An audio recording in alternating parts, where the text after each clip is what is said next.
Hi guys, இது VGS atrocity vlog. வீடியோக்குள்ளே போகிறதுக்கு முன்னாடி நம்ம சேனல் சப்ஸ்கிரைப் பண்ணாதவங்க சப்ஸ்கிரைப் பண்ணிக்கோங்க. பக்கத்தில் இருக்க பெல் ஐக்கானை கிளிக் பண்ணிக்கோங்க. இப்போ வாங்க வீடியோக்குள்ளே போகலாம். இது கார்த்தி அன்னைக்கு எடுத்ததில்ல, பரணி கார்த்திகை அதுக்கு முன்னாடி நாள் எடுத்ததுங்க. இது அண்ணி அவங்க அன்னைக்கு ஊருக்கு கிளம்புறாங்க. பரணி கார்த்திகைக்கு அன்னைக்கு தாங்க கிளம்பிட்டு இருந்தாங்க. ஏன்னா கார்த்திகைக்கு இருந்துட்டு போக வேண்டியதானு சொன்னதுக்கு, இல்லைப்பா நாங்கள் வேலை இருக்குது, அஸ்வினுக்கு ஸ்கூலு எல்லாமே இருக்குதுன்னு சொல்லிட்டு அவங்க கிளம்பிட்டாங்க. சரின்னு சொல்லிட்டு நம்மளும் வீட்டில் இருந்தோம். அவங்க கோயிலுக்கு போயிட்டு வந்தாங்க. சரி நம்ம பக்கத்துலேயே போயிட்டு வருவோம், இந்த சிவன் கோயிலுக்கு போனதே இல்லைன்னு சொல்லிட்டு அந்த அண்ணன் சொல்லிட்டு இருந்தாரு. சரின்னு சொல்லிட்டு அண்ணியும் அண்ணாவும் அப்புறம் அவங்க பசங்களும் போயிட்டு இருந்தாங்க. நம்மளால போக முடியல, அதனால நம்ம போகல. இந்த கோயில் எங்கே இருக்குதுன்னு பார்த்தீங்கன்னா அன்னஞ்சி பக்கத்தில் தான் இருக்குது. சிவன் கோயில் எல்லாருக்குமே தெரிஞ்சிருக்கும். பிரதோஷத்துக்கு ரொம்ப ஃபேமஸான கோயிலுன்னு எல்லாருக்குமே தெரிஞ்சிருக்கும். அன்றைக்கி பரணி கார்த்திகையும் பிரதோஷமும் ரெண்டுமே இருந்துச்சு. அதனால் பரணி கார்த்திகைக்கு பிரதோஷம் மத்தியானமே பூஜைலாம் முடிஞ்சிருச்சு. பிரசாதம் எல்லாம் கொடுத்து முடிச்சுட்டாங்க. அப்புறமா நைட்டு தான் பிரதோஷமாக இருக்குன்னு சொல்லிட்டு இவங்க போகும்போது எல்லாமே குத்து விளக்கு பூஜைக்கு எல்லாமே ரெடி பண்ணிகிட்டு இருந்தாங்க. பூஜையெல்லாம் நடந்துக்கிட்டு இருந்துச்சு.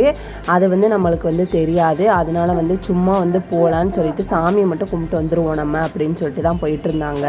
ஆனால் அங்கே குத்து விளக்கு பூஜை காணக்கிடக்க கதை காட்சி மாதிரி அப்படி அற்புதமாக இருந்துச்சு. எல்லாருமே குத்து விளக்க வச்சு எல்லாமே பூஜை பண்ணிக்கிட்டு இருந்தாங்க. அப்புறம் அவங்க சாமியெல்லாம் கும்பிட்டுட்டு அப்புறம் புளியோதரையும் பொங்கலும் பிரசாதமாக கொடுத்தாங்கன்னு சொல்லிட்டு வாங்கிட்டு வந்திருந்தாங்க. அப்புறம் நம்ம வீட்டில் வச்சு சாப்பிட்டாச்சு. அப்புறமா இன்றைக்கி பரணி கார்த்திகைனால் விளக்கெல்லாம் எல்லோரும் வச்சுருந்தாங்க. நம்ம வீட்டில் விளக்கு வைக்கலை. நம்ம இருக்கிற வேட்டை வெடித்து காலி பண்ணுவோன்னு சொல்லிட்டு எல்லாத்தையுமே பெட்டியோடு தூக்கிட்டு வச்சாச்சு.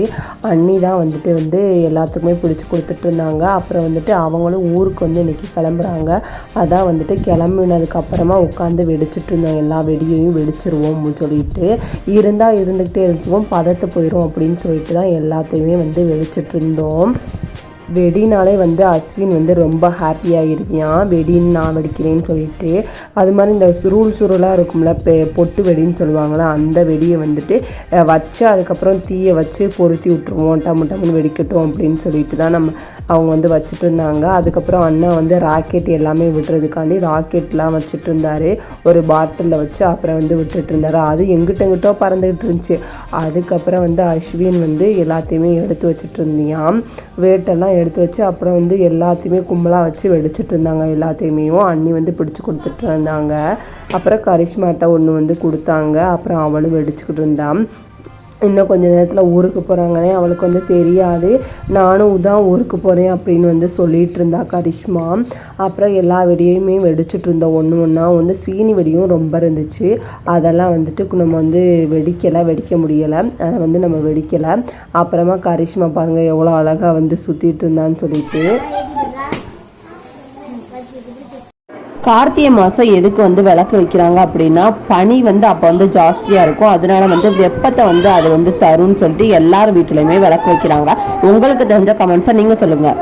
இப்போ வெடிச்சாதான் வெடியெல்லாம் நல்லாயிருக்கும். இல்லைன்னா அடுத்த வருஷம் அப்படின்னா நமக்கு வெடி எப்படியோ போயிடும்னு சொல்லிட்டு சரி இன்றைக்கே வெடிச்சிடலாம் எல்லாத்தையுமே, அண்ணி அவங்க இருக்கும்போதே வெடிச்சிடலாம், எல்லாத்தையும் காலி பண்ணலாம் சொல்லிட்டு ஆளுக்கு ஒன்றா வெடிச்சிட்டு இருந்தாங்க. எல்லா 2 பாக்ஸ் கம்பி மத்தாப்பு, பெரிய வெடி சீனி வெடி 2 பாக்கெட் இருந்துச்சு. அப்புறமா எல்லாம் கொஞ்சம் பெரிய வெடியாக தான் இருந்துச்சு. எல்லாத்தையுமே வெடிச்சிட்டு இருந்தாங்க. ஒரு 7 மணி போலவே எல்லாத்தையுமே பேக் பண்ணி வச்சுட்டாங்க. வச்சதுக்கப்புறமா நம்ம கொஞ்ச நேரம் ஃப்ரீயாக தான் இருந்தோம். சரின்னு சொல்லிட்டு வெடியெல்லாம் கொடுத்துட்டு நீங்களே வெடிச்சிருங்க, எல்லாத்தையும் வெடிச்சிட்டு போயிருங்க அப்படின்னு சொல்லிட்டு எல்லாத்தையும் கொடுத்துட்டோம். அப்புறம் அவங்க எல்லாத்தையும் வெடிச்சிட்டு இருந்தாங்க ஒன்றாவும். பாப்பாவும் கரிஷ்மா எல்லாருமே சேர்ந்து தாங்க வெடித்தாங்க. அப்புறம் சுருள் வெடி இருந்துச்சு. என்னென்னா அந்த பொட்டு வெடின்னு சொல்லுவாங்களே, அது மாதிரி நிறைய இது இருந்துச்சு. அதை பொருத்தி விட்டுருவோம் மொத்தமாக வச்சு அப்படின்னு சொல்லிட்டு தான் எல்லாத்தையுமே வச்சுட்டு கம்பி மத்த வச்சு பொருத்தி விட்டாங்க. வேட்டெல்லாம் வெடித்து முடிக்கிறதுக்குள்ளேயே 9 மணி ஆயிடுச்சு. எல்லாரும் அங்கே சாப்பிட அப்படின்னு சொல்லிட்டாங்க. எல்லாருமே சாப்பிட்டதுக்கு அப்புறமா கிளம்புறதுக்கு கரெக்டாக இருக்குன்னு சொல்லிட்டு எல்லாத்தையுமே பேக் பண்ணி வச்சுட்டாங்க. இப்போ கிளம்ப போகிறாங்க. கரிஷ்மா அடம் பிடிச்சிட்டே இருந்தா நான் போகணும்னு சொல்லிட்டு அங்கே போய் இது பண்ணிக்கலான்னு சொல்லிட்டு அவளையும் சமாளிச்சுட்டு அங்கே ரோட்டில் தூக்கிடலாம் அப்படின்னு சொல்லிட்டு தான் நாங்கள் ஐடியா பண்ணியிருந்தோம். ஆனால் அவள் ரியாக்ட் பண்ணதே வேற மாதிரி இருந்துச்சு.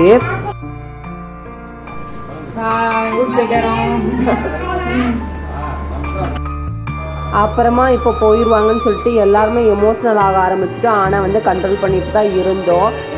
அப்புறம் எல்லாருமே கிளம்பிட்டாங்க. எல்லாமே பேக் பண்ணிட்டு வந்து ரோட்லலாம் வந்து நின்றுட்டோம். அப்புறம் நானும் போவேன் அப்படின்னு சொல்லிட்டு கரிஷ்மா ஒரே அழுக. அப்புறம் அவங்க அப்பாவும் வந்து அக்கா வந்து கிளம்புறாங்கன்னு சொல்லிட்டு ஒரே சோகத்தில் ஆழ்ந்துட்டாரு பாருங்கள். பஸ் ஸ்டாண்டில் வந்து பாட்டு போட்டுட்டு இருந்தாங்க. அப்புறம் பாப்பாங்க எல்லோரும் சேர்ந்து விளாண்டுட்டு இருந்தாங்க. பாப்பா வந்து 2 பேர் வந்து ரொம்ப அட்டாச் ஆகிட்டாங்க. கரிஷ்மாவும் அப்புறம் ஸ்ரீனிகாவும் 2 பேருமே ஃப்ரெண்ட்ஸ் ஆகிட்டாங்க ரொம்பவும். அவங்கள விட்டால் இவங்க இருக்க மாட்டாங்க, இவங்கள விட்டால் அவங்க இருக்க மாட்டாங்கன்னு சொல்லிட்டு 10-13 நாளாக வந்து சேர்ந்து இருந்துட்டு இப்போ வந்து பிரியும் போது வந்து ரொம்ப வந்து கஷ்டமாக இருந்துச்சு போல். அவளை வந்து அழுகையாக அழுதுட்டா கரிஷ்மா. அப்புறம் வந்து 10:15 ஆயிடுச்சு. அப்புறம் பஸ் வந்துருச்சு. பாருங்கள் நீங்களே அவள் அழுகையை.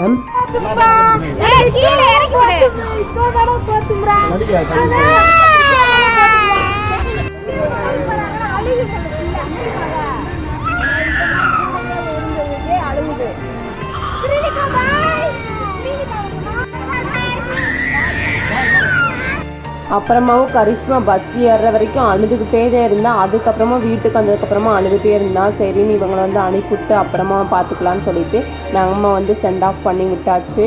அவங்களும் வந்துட்டு பெங்களூருக்கு வந்துட்டு போகிறாங்க. இந்த வீடியோ கொஞ்சம் எமோஷ்னலாக தான் இருந்துச்சுன்னு நினைக்கிறேன். அடுத்த வீடியோவில் சந்திக்கிறேன். அது வரைக்கும் பாய்.